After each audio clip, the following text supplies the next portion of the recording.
Assalamualaikum warahmatullahi wabarakatuh. Oke, teman-teman semuanya, selamat datang kembali di kelas Bapak hari ini ya. Jadi seperti yang sudah Bapak bahas di minggu kemarin setelah kita melakukan perkenalan, hari ini Bapak akan mulai masuk ke, ke materi ya, di mana kita akan belajar tentang salah satu bahasa pemrograman yang sering kita jumpai atau sering dijumpai dalam pemrograman website itu sendiri. Oke. Jadi di pertemuan sekarang Bapak ingin menyampaikan tentang materi HTML. Oke. Sebelum itu Bapak ingin menjelaskan terlebih dahulu apa sih yang dinamakan dengan website itu sendiri ya. Jadi baik, Bapak akan mulai share screen terlebih dahulu sebentar.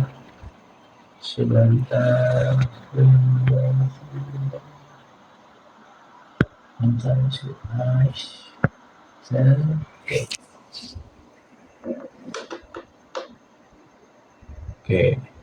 Jadi yang namanya website adalah, di sini sudah ada penjelasannya ya. Jadi website adalah suatu sistem yang memudahkan pencarian informasi untuk menampilkan teks, gambar, multimedia, dan lain sebagainya pada jaringan internet. Jadi intinya suatu website itu adalah suatu halaman yang hanya bisa ditampilkan melalui internet yang fungsinya adalah mempermudah kita mencari informasi baik berupa teks, gambar, multimedia, dan sebagainya. Oke, sampai sini dipahami dulu ya. Nah, dalam pembangunan suatu halaman tersebut ada yang namanya HTML. HTML itu adalah Hypertext Markup Language ya. Jadi HTML adalah bahasa markah standar untuk dokumen yang dirancang untuk ditampilkan di peramban internet. Jadi HTML ini adalah bahasa yang khusus digunakan untuk membuat suatu halaman yang ditampilkan pada internet. Oke. Nah, dalam hal ini Bapak ingin menjelaskan tentang apa sih HTML itu ya. Jadi seperti yang kalian tahu definisinya seperti yang sudah saya jelaskan barusan. Nah, saya akan langsung memasuki ke bagian penggunaannya atau implementasinya dalam pemrograman itu sendiri. Oke. Jadi untuk minggu sekarang saya akan menjelaskan tentang struktur dari HTML itu sendiri juga. Pertama, saya akan membuat dulu file HTML-nya. Kita save di download a1.html. Oke.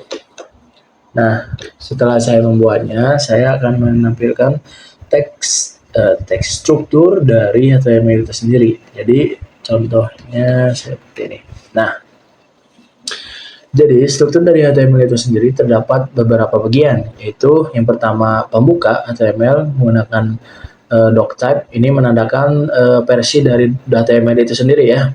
Jadi untuk doctype HTML ini adalah tanda dari penggunaan HTML5. Oke. Lalu pembuka HTML ya. Lalu ada head ya. Dalam head ini terdapat beberapa informasi yang hanya akan bisa dibaca oleh si programmer atau oleh orang-orang yang mengerti tentang pemrograman. Contohnya, metachar set UTF-8 ini hanya akan bisa dimengerti oleh orang-orang yang melakukan pemrograman karena hal-hal yang tertulis di sini tidak akan ditampilkan di halaman yang dijalankan nantinya gitu ya. Di sini juga title sebenarnya tidak terlalu penting juga, tapi kita bisa menuliskannya di sini. Misalkan halaman 1. Oke. Kita save. Sudah, itu saja. Kalau untuk di head-nya. Kalau untuk yang ini ya. Lalu selanjutnya ada body. Body ini fungsinya untuk menyimpan semua konten yang akan dimuat dalam halaman website itu. Dia itu disimpannya di sini. Oke. Jadi nanti semua teks, gambar, logo, musik, file segala macamnya disimpannya di sini. Lalu selanjutnya ada penutup. Di mana ada pembuka, tentu ada penutup. Bedanya apa sih dari pembuka dan penutup dari tag HTML itu? Nah, cara untuk membedakannya adalah dengan cara melihat di bagian awal setelah kurung buka, ya. Jadi setelah kurung buka di sini, kalau tidak ada slash itu artinya pembuka. Kalau ada slash itu artinya penutup. Seperti ini, body kurung buka slash body itu artinya penutup body. Kurung buka slash HTML itu artinya penutup HTML. Oke. Jadi kita bisa analogikan HTML ini sebagai suatu tubuh di mana yang pertama ada pembukanya terlebih dahulu, lalu yang kedua ada head atau kepala dari HTML-nya, lalu yang ketiga ada body. Oke. Kita bisa analogikan sebagai tubuh manusia jika ingin membuatnya menjadi simpel lah ya. Nah, lalu untuk contohnya apa sih Pak kalau penggunaan HTML itu contoh kontennya deh seperti apa gitu. Nah, untuk contoh kontennya untuk di pertemuan kali ini saya hanya akan menuliskan sedikit saja ya. Jadi contoh nih, saya ingin menampilkan suatu teks ke halaman website yang ingin saya buat begitu ya contohnya. Nah, kita bisa buat dengan cara menuliskan tag paragraf ya dengan cara kurung buka P kurung tutup, lalu tuliskan teks yang ingin ditampilkan, lalu ditutup. Oke. Lalu setelah itu di save, lalu setelah nantinya file tersebut tersave, maka kita bisa langsung mengerunnya. Nah, seperti ini ya. Ini adalah teks yang saya buat sebelumnya, yang tadi saya buat di text editor saya ya. Masa sih Pak, saya nggak percaya Pak, mungkin itu tulisan yang udah disiapin dari sebelumnya. Nah, kalau misalkan memang kalian tidak percaya, saya akan coba lagi sini ya. Saya mau tambahin paragraf baru ya. Contohnya, saya adalah Nalendra. Nah, saya save lagi. Lihat, ini halaman yang tadi ya. Saya tidak ubah sedikit pun sebelumnya ya. Lalu ketika saya refresh, nah lihat di sini terdapat teks baru, yang mana teks tersebut sama dengan teks yang saya tuliskan di sini. Jadi seperti itu ya cara kerjanya. Jadi semua hal yang saya tuliskan, semua hal konten yang saya masukkan di bagian body ini, maka akan ditampilkan di bagian halaman website tersebut. Oke. Untuk sampai sini apakah ada yang ingin ditanyakan?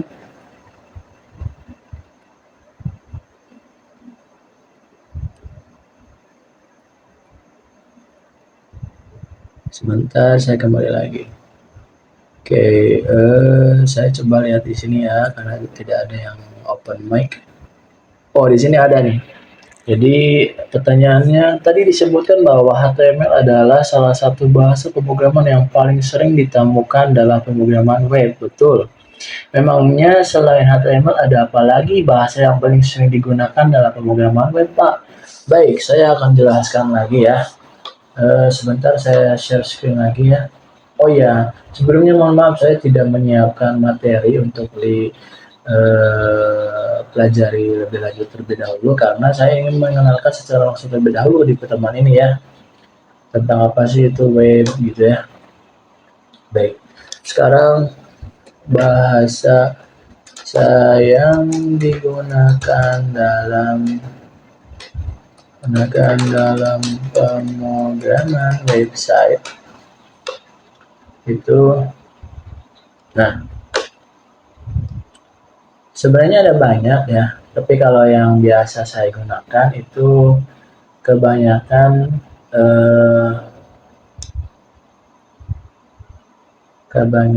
itu yang sebentar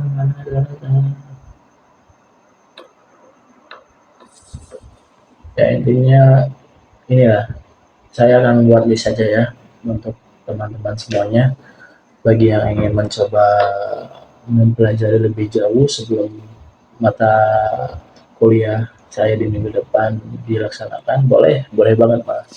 Jadi yang akan saya bahas dalam perkuliahan kita ini kedepannya adalah yang pertama HTML, yang sehari ini kita melakukan perkenalan dengan bahasa tersebut ya. Lalu yang kedua ada CSS, lalu yang ketiga ada JavaScript. Untuk JavaScript ini sebenarnya tidak terlalu banyak yang digunakan ya, karena saya pribadi tidak terlalu mendalami untuk JavaScript ya. Lalu ada selanjutnya ada PHP. Nah, setelah semua ini, nantinya kita akan mempelajari juga tentang cara penggunaan database. Nah, untuk database-nya sendiri, saya akan merekomendasikan penggunaan yang database yang namanya Exam. Oke. Nah, untuk sampai sini, apakah ada yang ditanyakan lagi?